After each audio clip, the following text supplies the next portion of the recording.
if Jesus did not literally rise from the dead, if there was not a man who stopped breathing and then started breathing again, then your faith is futile and you're still in your sins. That is, Christianity is undermined. Now, that means that, and Paul doesn't say sort of believing that that's false is really bad. He says, if you do not believe this proactively, then your faith is futile. That's the problem I have with that. If you don't proactively believe that yourself, then I think when a Christian asks you, do you believe in the resurrection of Jesus? Are you a Christian? I think you must be committed to saying no, at least under that interpretation of Paul.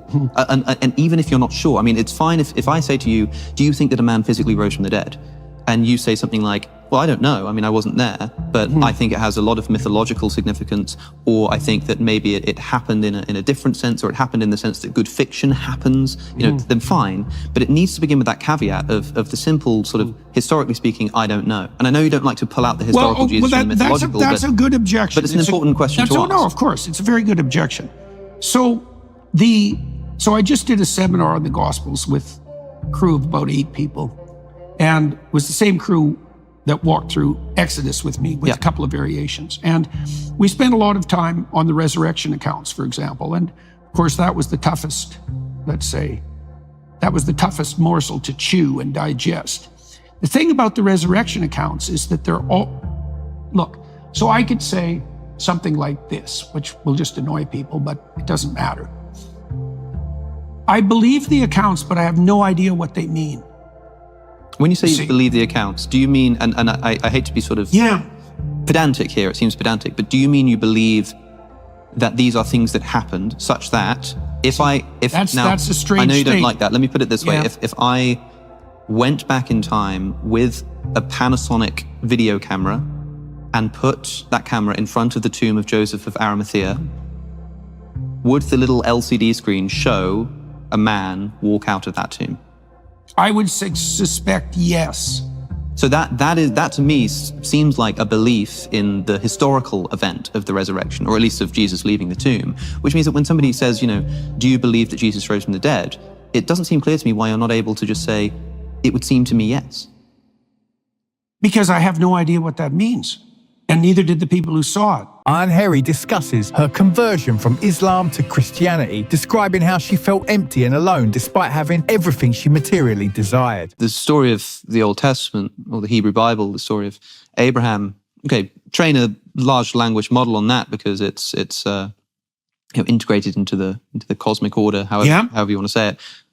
How far do you go with this? I mean, do you train this model on the New Testament? Know. Do you train it on the epistles? We're playing with that. I don't know. Do you train on John Milton? Good question. Dante. Ovid. So imagine, that's a very good question. So imagine that at the foundation, you have the biblical library. Okay, but then you have, like you said, the secondary literatures. What about the Quran? We want to train a separate one on the Quran. Keep them and then we want to have them debate. Well, what's really interesting in the case of Islam, because there's an insistence in the Islamic world that the entire epistemology is actually contained in the text and nothing else. I think the mistake that people make in comparative religion between Islam and Christianity is that they think that the Bible in Christianity is what the Quran is in Islam. Right. That's just not the case. In Islam, the word becomes a book, and in Christianity, the word becomes a person. I think Jesus is to Christianity what the Quran is to Islam, right? Absolutely. That's probably and that's a big difference. I think that's a mistake that people make, partly because, the Quran is infallible. Right. You can't think that any word of the Quran is wrong because it's the literal and altered word of God. Whereas with the Bible, you've got a bit more leeway, say it's mythology, or maybe there's a historical contradiction, but it's not actually that much of a problem. However, if you had Jesus in front of you, you can't contradict him, right? I think that's an important distinction for people to keep in mind. That also makes the logos the living word. Right. And which is very important. It makes it more difficult to put forward the somewhat naive criticism that I think people often make of the Gospels as contradicting each other. Because again, we're talking historically here, was Herod on the throne at the same time Quirinius was the governor of Syria as Lucius? And it's sort of in a sense, who cares? I mean, one of the points that my friend John Nelson has made brilliantly is, have you ever come across the concept of the, what do they call it? The the Churchillian drift, where a bunch of quotes that Churchill never said just get attributed to him. You know, I find that that's the best part of the breakfast is that's part of the pattern of mythologization. If someone says, you know, I think they fall into his orbit because they're of his type. I think the best breakfast in the morning is a glass of champagne, a hearty glass of champagne, right? He never said that, but people sort of think maybe he said that. Anyway, Sounds like something Churchill exactly. might have Same said. thing happens with C.S. Lewis. Now, the point that my friend John pointed out to me was that, well, if all you had, the only information you had about Winston Churchill was a book of apocryphal quotes that people had attributed to him and agreed that he'd said, you'd still probably get a pretty good idea about who Winston Churchill was. Yeah, well. And that's something you can do with the Bible. Well, that's partly because or the Gospels. You put something, you see, let's say that there's a shape, there's a three-dimensional shape on the wall, and you want to, the wall's like flat white, so you can't really see it. So what you want to do is you want to throw a bunch of like garbage at the wall, so to speak. And the outline, despite the fact that everything you throw at the wall is garbage and it lands in many different places, if you throw enough of it at the wall, you'll get the shape. Yeah. Well, it's partly because you can imagine that there's a set of sayings that have been misremembered, but a fairly comprehensive set. You're still going to be able to extract signal, right? There's going to be noise, but there's going to be signal there. That's partly because the truth will be encoded in the panoply of the. That's why it's a bigger problem if somebody points out like some flat historical. If there was discovered just like a flat historical contradiction in the Quran. That'd be a big problem because the Quran is the literal word of God. If someone points out a flat historical contradiction in the Gospels... She sought help from various sources, including medical professionals, but it wasn't until she turned to spirituality that she found lasting fulfillment. So Jordan Peterson has a message to Muslims. And I mean... The whole chat, everyone's saying no. Up yours, woke moralists. We'll see who cancels who. Oh, it's so good, man. I mean, how do you not love this guy? Apart from his, like, rampant Islamophobia, transphobia, and racism, Nazi sympathies. Sneak peek, Jordan and I recently filmed a video about his Twitter ban. I don't know when Jordan's going to post that, but Jordan Adika. I need to specify that Jordan, not Jordan Peterson. When is Jordan Peterson posting your collab? In the aftermath of the Abraham Accords, Dr. Jordan Peterson suggests that the Muslim community can set a historical example by reaching across the aisle and making contact with whom they regard as the enemy. Who does he think that is? Imagine Jordan Peterson comes on and owns you with facts and logic. I would love that. I have been informed by many sources and also observed online, not least because of my discussions with a variety of Muslim thinkers, supporters, and critics, that I have developed an audience. Oh, he talks to a lot of Muslim critics, I'm sure.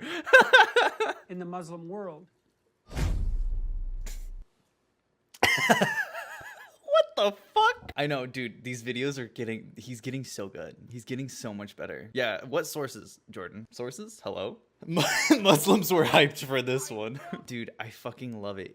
He takes himself just so seriously to the point of like, I could never imagine being this way. I would first like to say that I could not be more pleased or honored that such is the case.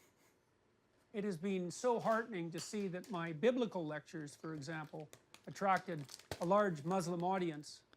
Jordan's biblical lectures are straight up nonsense. Like, his biblical lectures are like beyond, they're like so, it's just like word salad. Like everything he says is word salad, but like his biblical lectures, he's just like, he talks about things that were like never, there's like no way it was the intent of scripture. Yeah, Tinkerbell is the fairy of porn. Fairy of porn. That's the level of like literary analysis that he has, and he applies that to the Bible. I want to know Jordan's like statistics. Who first of all, yeah, he says in the beginning like he has sources for like people have told me I have a large Muslim audience, and I think he just means like YouTube comments, which is like sure, if you get a lot of YouTube comments saying like I'm Muslim and I appreciate the weird biblical analysis that you have about Tinkerbell's fucking busty balls, but like what are his like solid numbers? Like YouTube doesn't give you like religious statistics. It gives you geographical statistics. My sources, I made it the fuck up. And that the comments from the Muslim watchers and listeners to my YouTube channel and podcast Why can't he say anything without like severe disdain in his voice? The comments from the watchers and the listeners to my YouTube channel and podcast. He's so pissed off, man. Like, what the fuck is his fucking damage? What? Wait, he has so much wood behind him.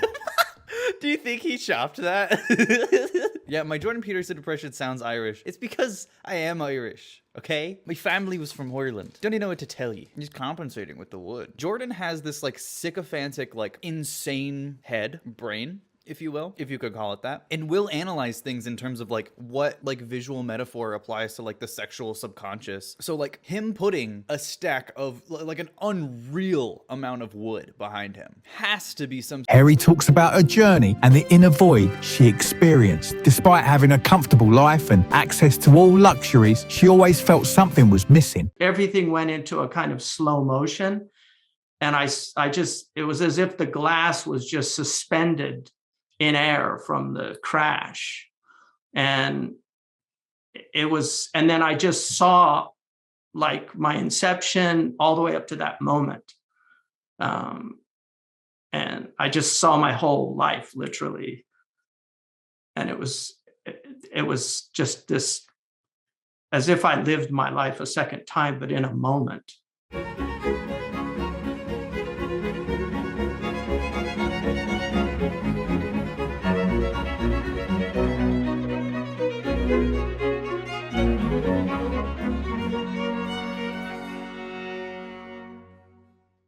Hello, everyone. Today I'm going to continue my discussions with Islamic thinkers or thinkers about Islam.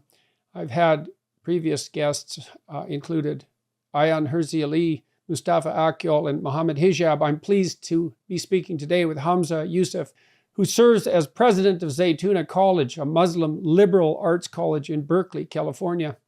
He's a strong advocate of liberal education in the classical sense. He was raised in a religiously eclectic family, attended Orthodox Christian services and Catholic parochial boarding schools. At the age of 18, after studying the major religions of the world, he converted to Islam. He's served as translator for the Chief Mufti of the UAE and Mauritania, Sheikh Abdullah bin Bayo. I'm very pleased today to be talking to Hamza. Welcome. Thanks for agreeing to talk to me today. Yeah, thank you. So you had a eclectic upbringing, as your bio indicated. You went to Orthodox Christian services. Were your family Orthodox Christian? I have two sides of the family. One were Irish Catholics, and then my mother was half Irish, half Greek. So my Greek grandfather, who was an archon in the Greek Orthodox Church, he actually had that influence on us. So we were actually raised in his church. But my mother was, she was actually, would have considered herself a Buddhist most of my upbringing. And her mother, who was an Irish woman, and her brother, my great uncle, were from Georgia. And they actually were interested in Buddhism in the 1920s and moved out to San Francisco. And my great uncle. Her search for happiness led her to consult doctors and therapists, but the solutions they provided were temporary and superficial. Hi, all. It is, of course, completely presumptuous of me to dare to write and broadcast a video entitled Message to the Christian Churches, but I'm going to do it anyway because I have something to say and because that something needs to be said. I've been speaking to and watching and listening to audiences all over the Western world for the past 4 years, in person and in virtual form, and have learned a few things in consequence. It all started in some sense with the lectures I did on Genesis in 2017. My family and I took a risk and rented out a theater in Toronto on the off chance that there might be an audience for what might be described as a psychological approach to our ancient stories. And lo and behold, and miracle of miracles, there was. I completed 15 or so lectures. She then shares the pivotal moment that changed her life. Feeling desperate and lost, she decided to explore spirituality. She started reading the Bible and attending church services, which gradually brought her peace and clarity. I want to talk to you about your new book, We Who Wrestle with God. Yep. A lot of your fans, there's all sorts of Jordan Peterson groups that you can join who debate whether you really believe in God or not. So let's just get it on the table. Do you believe in God? I don't think that's anybody's business.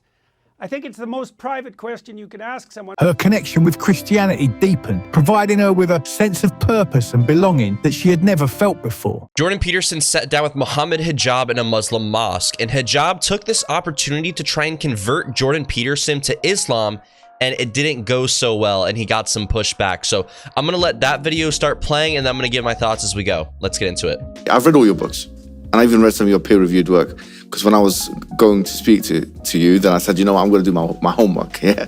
So I read everything. One of the things that you said one time in The Maps of Meaning, you started off the book by saying, when you were a young lad, I don't know how young you were, you said that you found the doctrines of Christianity incomprehensible and absurd, yeah? And you also said that you found you had some kind of issue with Christianity because of the Genesis narrative and how incongruent it was with scientific narratives. You went to a pastor, you said, or a church cleric or something, and then you left the church. Now, I've got a question. Do you still have the same position, or have you changed your position? Well, I've changed my position a lot. I was only 13 then, and I was caught up in the battle, insofar it was manifested in me when I was 13. I was caught in the battle between Enlightenment rationality and traditional narrative belief. I had no idea how to reconcile those two things. Do you feel like you can do that now? Heri's story is compared to that of King Solomon, a biblical figure who also came to the conclusion that material wealth and pleasures do not lead to lasting happiness. Despite his immense riches and wisdom, Solomon declared that everything is meaningless without a relationship with God. Like, do you think that a statement about the existence of God is something like a scientific theory? Do you think it's a list of facts? Is it a factual question? Does God exist or not? Is it a factual question like you're asking about whether a cup on a table exists, or a plate on a table, an artifact in a room? What do you mean by this? What do you mean by believe? I'll stake my life. This comparison highlights the universal truth that true contentment cannot be found in material possessions or worldly success. Translation and the problem of understanding text. And Jim said, the meaning of words is coded in the relationship of the words to one another. And the postmodernists make that case, that all meaning is derived from the relationship between words. That's wrong, because, well, what about rage? That's not words. And what about moving your hand? That's not words. So it's wrong, but part of it's right, because a connection with God is the only way to find true fulfillment and purpose in life. Heri's transformation serves as a powerful testament to the impact of spirituality on personal well-being. Texts. That's not what it is. It's not even close to that. That's not what it is. So, and most people who say to me, do you believe in God? This question's just a trap. And the trap is, are you willing to tell me that what I believe to be the case about what I believe is true? It's like, no, because we're not coming at the question from the same perspective. So, and then people are irritated at me because they say, well, you can't question what the person means to believe. And it's, well, that's what they're doing to me. So I see absolutely no reason why turnabout isn't fair play. Do you believe in God? Do you believe in your belief? What exactly do you mean? And you're going to ask a question that there isn't a deeper question than that. That is the most intrusive. Her experiences challenge the notion that happiness can be bought or achieved through external means. By reading and listening to stories and listening to people talk, you sample that whole domain. You build a low-resolution representation of that inside you, and then you listen and see through that. And so it isn't that the Bible is true. It's that the Bible is the precondition for the manifestation of truth, which makes it way more true than just true. It's a whole different kind of true. And I think this is not only literally the case, factually, I think it can't be any other way. It's the only way we can solve it. Her story encourages viewers to question their own beliefs about what constitutes true happiness and to consider the possibility of a deeper spiritual connection. It invites reflection on personal lives and the sources of happiness. The notion of God from something like Baal, B-A-A-L, a nature god, the god of storms and earthquakes, of what would you say, remarkable and awe-inspiring natural phenomena, to the voice within that can, if you attend to it, align you with the structure of reality itself, that internal voice being a manifestation of God. And I think that's an extremely powerful argument, and I think it's right.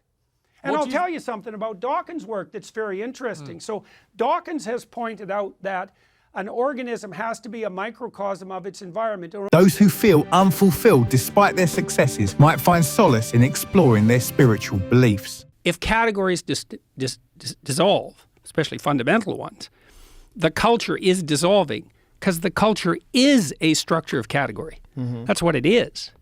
Right. So, and in fact, culture is a structure of category that we all share. So we see things the same way. Well, that's why we can talk. I mean, not exactly the same way, because then we'd have nothing to talk about. But roughly speaking, we have a bedrock of agreement. That's the Bible, by the way. So I just walked through the Museum of the Bible in Washington. That was very cool. It's a very cool museum. So the structure, that's what the Bible Yeah, it's what provides. I figured out. I just figured this out this week. So it was a cool thing to walk through because it's chronological. They have one floor which is the history of the Bible. But it's not exactly that. It's really what it is the history of the book. Now, by sharing Heri's story, others can be inspired to look beyond materialistic pursuits and seek a more profound, meaningful existence through faith. There's a question you hate, and it's, do you believe in God? And I love your approach on that. well, people don't know what they mean when they ask that question. So I would love you to elaborate on it's nonsensical. Well, because what people usually want, Christians do this to me mostly, what they really want is they want me to validate their theory of belief. And they don't even know they have a theory of belief because they think what belief is obvious, and it's not obvious at all. Like, is belief your willingness to verbally assent to the reality of a set of facts? Well, that's what an empiricist would say, or a rationalist. And most Christians who ask me that question are rationalist empiricists, and they don't even know it. And so they want me to say, well, God exists the same way a table exists. And that's just not helpful. That isn't a helpful question. It's not formulated properly. And then there's many other forms of belief. So you can say one thing and do another, right? Then you might say, well, then what do you believe? Do you believe what you say, or do you believe what you did? And I mean, people are full of contradictions like that. Well, and so I would say, I love that. Generally speaking, what you do is a much more precise and accurate marker of what you believe than what you say. Heri's journey from emptiness to spiritual fulfillment offers hope and guidance to anyone struggling with similar feelings of dissatisfaction. Let me know your thoughts in the comments below, and for more content like this, be sure to subscribe to the channel.